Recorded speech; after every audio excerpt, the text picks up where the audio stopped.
So hello guys, welcome to our school. இன்னைக்கு நம்ம class 11 physics thermodynamics பார்க்க போகிறோம். ஃபர்ஸ்ட் வந்து introduction. ஃபர்ஸ்ட் definition நம்ம படிச்சிடலாம். Thermodynamics in physics is a branch that deals with heat, work and temperature and their relation to energy, radiation and physical properties of matter. அதாவது thermodynamics என்னன்னா study of work, energy, temperature இதெல்லாம் நம்ம study பண்ணோம்னா அதுதான் thermodynamics அப்படின்றத சொல்கிறாங்க. So இதில் நம்ம என்ன ஸ்டடி பண்ணுவோம், தெர்மோடைனமிக்ஸில் எதை பற்றி நம்ம பார்ப்போம் அப்படின்னா, பொதுவாக தெர்மோடைனமிக்ஸ்னால் ஹீட் ஃப்ளோ, அதுதான் தெர்மோடைனமிக்ஸ்னு சொல்லுவோம். நேம்லேயே இருக்குது தெர்மல் டைனமிக்ஸ். ஸோ இது வந்து ரேடியேஷன், நம்ம போன சாப்டரில் தெர்மல் ப்ராப்பர்ட்டிஸ் ஆஃப் மேட்டர் பார்த்தோம்ல, அதோட கண்டினியூஷன் மாதிரியும் எடுத்துக்கலாம். So work, heat and work, temperature இது மூணும் energy, radiation and physical properties கூட எப்படி ரிலேட் ஆகிருக்கு, என்னென்ன ரிலேஷன்ஸ் இருக்குது அப்படின்றத படிக்கிறதா நம்ம தெர்மோடைனமிக்ஸ் அப்படின்றத சொல்லுவோம். ஃபார் எக்ஸாம்பிள் இங்கே ஒரு எக்ஸாம்பிள் கொடுத்துருக்காங்க, ஹீட் ஃப்ளோ அப்படின்னு சொல்லி கொடுத்துருக்காங்க. ஹாட் ஆப்ஜெக்ட்லேருந்து கோல்டு ஆப்ஜெக்ட்க்கு வந்து டெம்பரேச்சர் பாஸ் ஆகிறது, இதை ஹீட் ஃப்ளோன்னு சொல்லியிருக்காங்க. ஸோ இதுவும் தெர்மோடைனமிக்ஸ்க்கான ஒரு எக்ஸாம்பிள் எடுத்துக்கலாம். ஸோ அடுத்து தெர்மல் ஈக்குவிலிபிரியம் அப்படின்றத என்னென்னு பார்க்கலாம். ஸோ இது வந்து ஃபஸ்ட் நான் எக்ஸாம்பிள் எக்ஸ்பிளைன் பண்ணிடுறேன். இங்கே ஒரு இமேஜ் கொடுத்துருக்காங்க. ஹீட் ஃப்ளோ வந்து எந்த பக்கம் இருக்குது அப்படின்றது கொடுத்துருக்காங்க. ஸோ ஃபார் எக்ஸாம்பிள் நம்ம வந்துட்டு ஒரு வாட்டரை பாயில் பண்ணுறோம். வாட்டரை பாயில் பண்ணிட்டு எடுத்து வைக்கிறோம், கேஸ் ஆஃப் பண்ணிவிட்டு எடுத்து கீழே வைக்கிறோம். அப்படி வைக்கும் போது இப்போ ஃபார் எக்ஸாம்பிள் வாட்டர் வந்து 70 டிகிரி செல்சியஸ் இருக்குது. நம்ம சரௌண்டிங் டெம்பரேச்சர் வந்து 30 டிகிரி ஆர் 25 டிகிரி செல்சியஸில் இருக்குதுன்னு வச்சுக்கலாம், 25 டிகிரி செல்சியஸில் இருக்குதுன்னு வச்சுக்கலாம். ஸோ இந்த 70 டிகிரி செல்சியஸில் இருக்க வாட்டர் வந்து 25 டிகிரி செல்சியஸ் ஆனதுக்கப்புறம், ஸோ ரெண்டுமே 25 டிகிரி செல்சியஸில் இருக்கும் போது அது தெர்மல் ஈக்குவிலிபிரியம்ன்ற ஸ்டேட்டை ரீச் ஆகும். அது ஆகிற வரைக்கும் அது தெர்மல் ஈக்குவிலிபிரியம்ன்ற ஸ்டேட்டில் இருக்காது அப்படின்றத எக்ஸ்பிளைன் பண்ணுறாங்க. அதுதான் தெர்மல் ஈக்குவிலிபிரியம். ஃபார் எக்ஸாம்பிள் இங்கே ஒரு ஹாட் ஆப்ஜெக்ட் இருக்குது, இங்கே ஒரு கோல்டு ஆப்ஜெக்ட் இருக்குது. எப்போ இந்த ஹாட் அண்ட் கோல்டு ஆப்ஜெக்ட் ரெண்டுமே சேம் டெம்பரேச்சர், அதாவது இந்த இடத்துல மீட் ஆகுதோ அப்போ தான் தெர்மல் ஈக்குவிலிபிரியமை ரீச் ஆகும் அப்படின்றத சொல்கிறாங்க. இதுக்கான டெஃபினேஷன் நம்ம படித்து பார்க்கலாம்.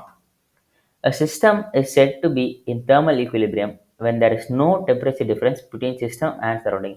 அதாவது ஒரு சிஸ்டம் வந்து ஈக்குலிபிரியமில் இருக்குன்னு அப்படின்னு நம்ம டிஃபைன் பண்ணணும்னா அந்த சிஸ்டம் வந்து அந்த சிஸ்டமுக்கும் அந்த சிஸ்டமோட சரௌண்டிங்கில் இருக்க டெம்பரேச்சருக்கும் டிஃப்ரென்ஸ் வந்து இருக்கக்கூடாது அப்படின்னு சொல்கிறாங்க. அப்போ டிஃப்ரென்ஸ் இல்லாமல் இருந்தால் தான் தெர்மல் ஈக்குவிலிபிரியமாக இருக்கும் அப்படின்றதையும் சொல்கிறாங்க.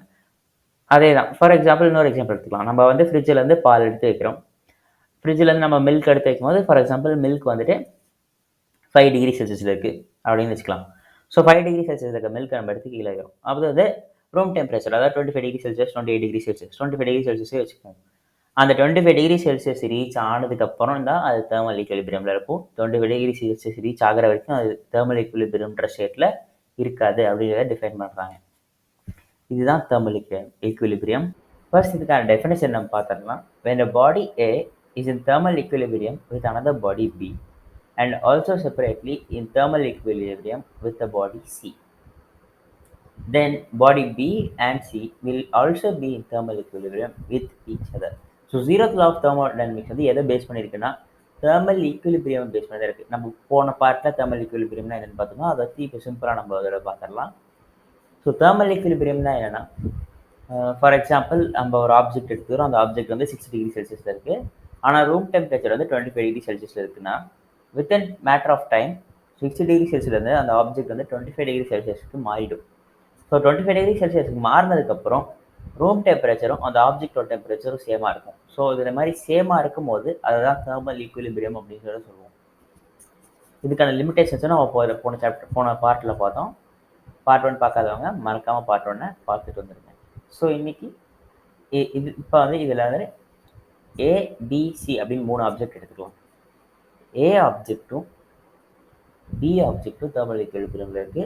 அதே மாதிரி ஏ ஆப்ஜெக்டும் சி ஆப்ஜெக்டும் தனியாக இன்னொரு தெர்மல் ஈக்குவிலிபிரியமில் இருக்குது. அதாவது ஏ ஆப்ஜெக்ட் 25 டிகிரி செல்சியஸ்னா பி ஆப்ஜெக்டும் 25 டிகிரி செல்சியஸ் இருக்குது. So A and B thermal ஈக்குவிலிபிரியமில் இருக்குது. ஏ ஆப்ஜெக்ட் 25 டிகிரி செல்சியஸில் இருக்குன்னா சி ஆப்ஜெக்டும் 25 டிகிரி செல்சியஸ் இருக்குது. So A and C they are in thermal equilibrium. இப்போ இவங்க என்ன டிஃபைன் பண்ணுறாங்கன்னா ஏபியும் தெர்மல் ஈக்குவிலிபிரியம் இருக்குது, ஏசியும் தெர்மல் ஈக்குவிலிபிரியம் இருக்குது. அதாவது ஏ ஈக்குவல்ஸ் பிங்கிறாங்க, ஏ ஈக்குவல் சிங்கிறாங்க. அப்போ நம்ம என்ன வந்து கன்க்ளூட் பண்ணலாம்னா பி ஈக்குவல் சின்னு கன்க்ளூட் பண்ணலாம். அதாவது thermal equilibrium of B is equal to thermal equilibrium of C அப்படின்றதையும் நம்ம கன்க்ளூட் பண்ணலாம் அப்படின்றத சொல்கிறாங்க. ஸோ இதுதான் 0th law of thermodynamics. அடுத்து first law of thermodynamics. First law of thermodynamics என்ன ஸ்டேட் பண்ணுதுன்னா the first law of thermodynamics states that heat is a form of energy and thermodynamic processes are therefore subject to the principle of conservation of energy. This means that heat energy cannot be created or destroyed. It can, however, be converted to and from other forms of energy. So பேசிக்காக heat எனர்ஜியால் க்ரியேட்டும் பண்ண முடியாது, நம்மளால் டிஸ்ட்ராயும் பண்ண முடியாது அந்த எனர்ஜியை. அதே மாதிரி அந்த எனர்ஜியை நம்மளால் ஒரு இடத்துல இன்னொரு இடத்துக்கு மாற்ற முடியும்.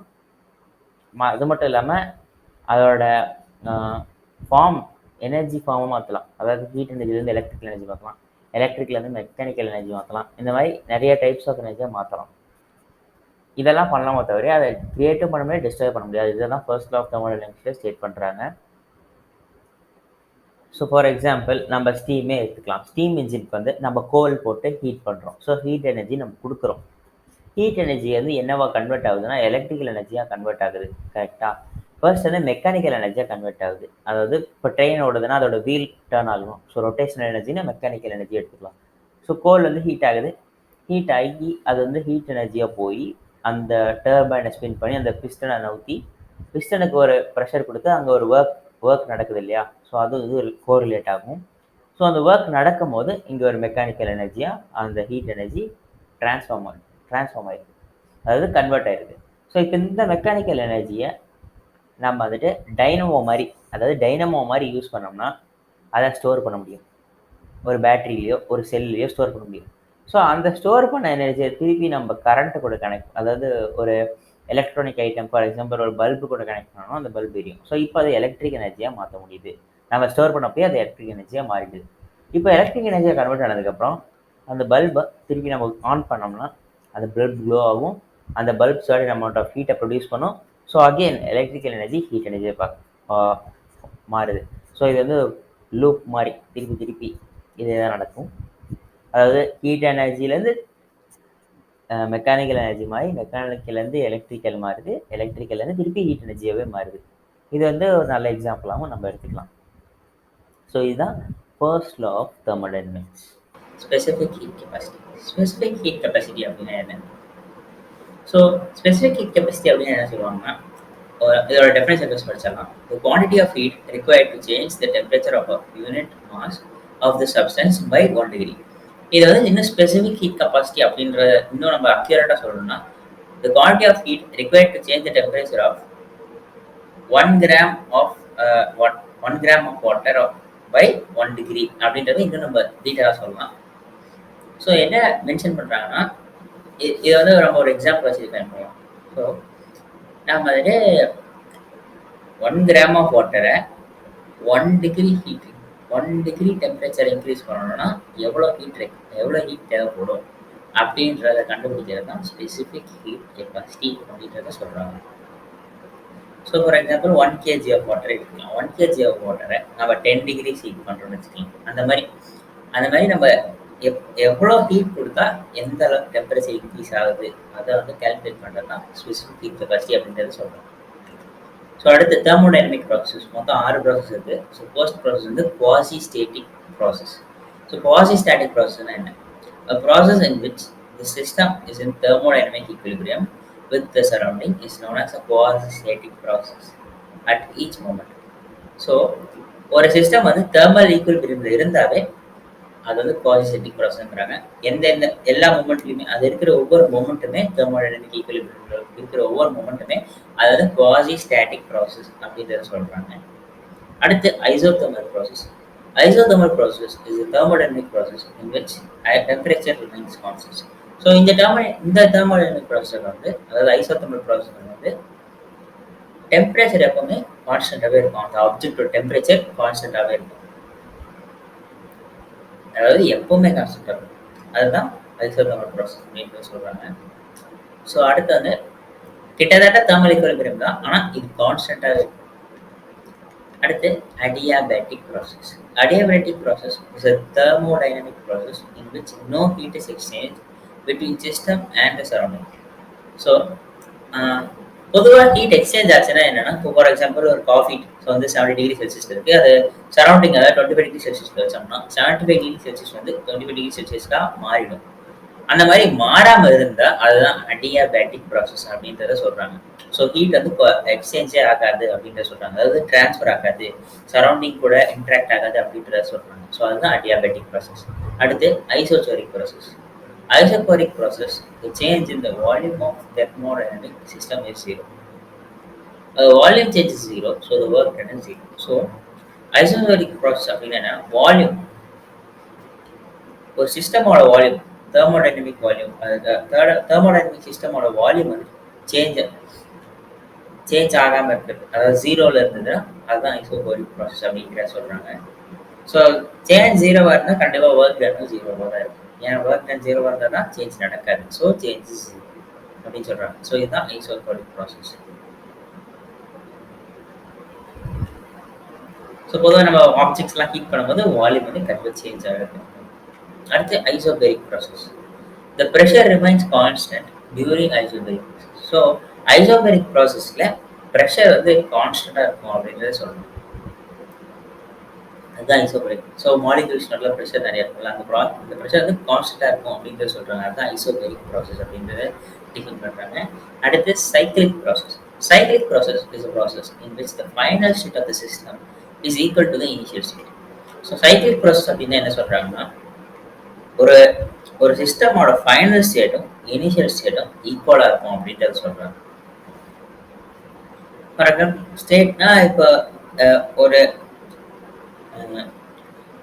இப்போ வந்துட்டு வாட்டர் நம்ம வந்து வாட்டர் எடுக்கிறோம். ஸோ அந்த வாட்டர் வந்து வாட்டராகவே இருந்துச்சுன்னா அதை வந்து சைக்கிளிக் ப்ராசஸ் அப்படின்றத சொல்கிறாங்க. அதாவது இனிஷியல் ஸ்டேட்லேருந்து ஃபைனல் ஸ்டேட் இருக்கும். அதாவது இப்போ நம்ம வந்து வாட்டரை நார்மல் டெம்பரேச்சர்லேயே வச்சிருக்கோம். ரூம் டெம்பரேச்சர் 25°C மெயின்டைன் ஆகிட்டே இருந்துச்சுன்னா அந்த வாட்டராகவே இருக்கும். ஸோ இதே 25°C வந்து 50, 60, 70 அதாவது ஹீட்டில் நம்ம வைக்கிறோம், வெளியில் வச்சோம்னா கண்டிப்பாக டெம்பரேச்சர் இன்க்ரீஸ் ஆகும்.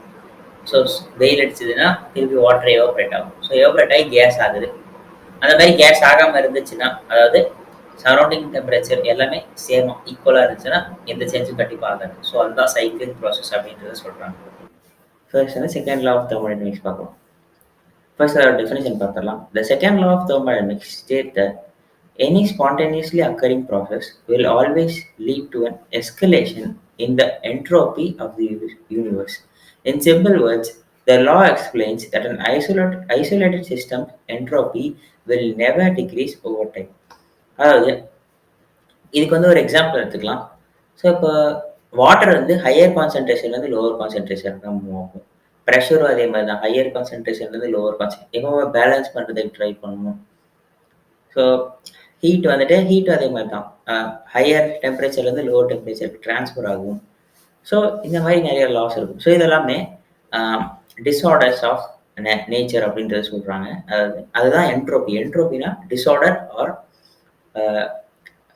ரேண்டம்னஸ், அதுதான் என்ட்ரோபி அப்படின்றத சொல்லுவாங்க. ஸோ இந்த என்ட்ரோபி வந்து எப்பவுமே டிக்ரீஸ் ஆகாது. அதாவது ரேண்டம்னஸ் இந்த யூனிவர்ஸில் ரேண்டம்னஸ் எப்பவுமே டிக்ரீஸ் ஆகாது அப்படின்றத சொல்கிறாங்க. ஒரு ஐசோலேட்டட் சிஸ்டம் ஃபார் எக்ஸாம்பிள் இந்த ஏர்த்துக்குள்ளார நம்ம என்ட்ரோபி வந்து எப்பவுமே டிக்ரீஸ் ஆகாது அப்படின்ட்டு சொல்கிறாங்க ஒவ்வொரு டைமில். ஸோ இதுதான் செகண்ட் லா ஆஃப் தெர்மோடைனமிக்ஸ் வந்து ஸ்டேட் பண்ணுது.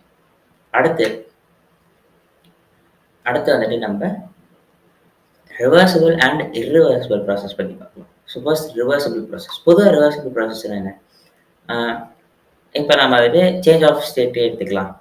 ஐஸை நம்மளால் தண்ணியாக மாற்ற முடியும், தண்ணியும் ஐஸாக மாற்ற முடியும். ஐஸ் எப்படி தண்ணியாக மாற்றுவோம்? ஐஸை வந்து ஹீட் பண்ணால் வாட்டராக மாறிடும். வாட்டர் வந்துட்டு ஐஸை வந்து ஹீட் பண்ணால் வாட்டராக மாறுது இல்லையா, அதை மெல்டிங்னு சொல்லுவோம். வாட்டரை திருப்பி ஐஸாக மாறும்போது அது ஃபியூஷன் சொல்லுவோம். முன்னாடி வீடியோஸில் ஏற்கனவே பார்த்துருப்போம். ஸோ இந்த மாதிரி ரிவர்சிபிள் ப்ராசஸ் இப்படியும் ஐஸ்லேருந்து வாட்டர் மாற்றலாம், வாட்டரையும் ஐஸாக மாற்றலாம். இதுக்கான டெஃபினேஷன் நம்ம படித்து பார்த்தலாம்.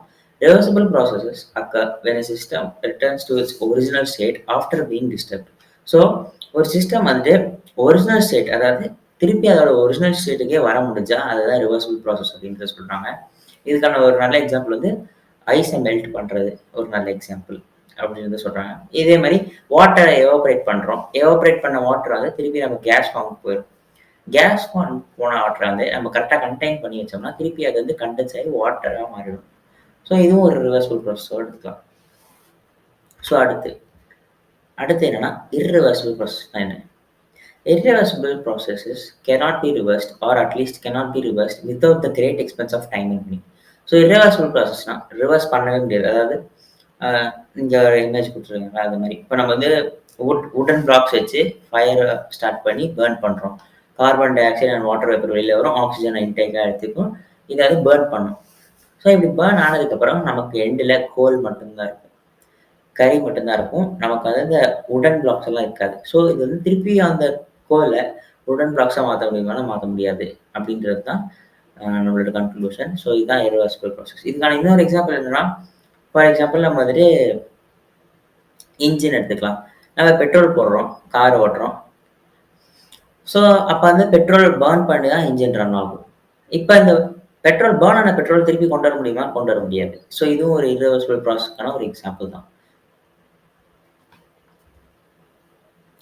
அதே மாரி இப்ப நம்ம நெறைய ஆயில் ரீஃபைனரீஸ்ல பார்த்திருப்போம். நமக்கு வந்துட்டு பெட்ரோலியம பெட்ரோலியம் வந்து ரீஃபைன் பண்ணி அ ஏரோப்ளேனுக்கு தனியா பெட்ரோல். அதுக்கு அடுத்த குவாலிட்டி பெட்ரோல் வந்து கார்ஸ் அண்ட் மோட்டார் பைக்ஸ்க்கு வரும். ஸோ இந்த மாரி ரீஃபைன் பண்ணி வச்சிருப்பாங்க கரெக்ட்டா. கோல. நம்ம கரெக்ட்டா ரீஃபைன் பண்ணி வைக்காம வச்சிருந்தோம்னா, க்ரூட் ஆயில வந்து கரெக்ட்டா ரீஃபைன் பண்ணி வைக்கலன்னா, கரெக்ட்டா ரீஃபைன் பண்ணி வச்சிருப்போம் இல்லையா? ஸ்டேஜா ரீஃபைன் ஆகி வரும். இப்ப இத திருப்பி நம்ம வந்துட்டு ஒரிஜினல் பேக் க்ரூட் ஆயிலா மாத்த முடியுமான்னா, மாத்த முடியாது. ஏன்னா நெறைய ஸ்டேஜஸ் ஆஃப் கன்வர்ஷன் அது அது அது உள்ள வந்து தான் அது வரும். ஸோ திருப்பியும் க்ரூட் ஆயிலா மாத்த முடியாது. அதுதான் இர்ரிவர்சிபிள் ப்ராசஸ்க்கான இன்னொரு எக்ஸாம்பிள் நம்ம எடுத்துக்கலாம். ஸோ இதுதான் reversible and irreversible processes. So that's it guys. Thank you for வாட்சிங்.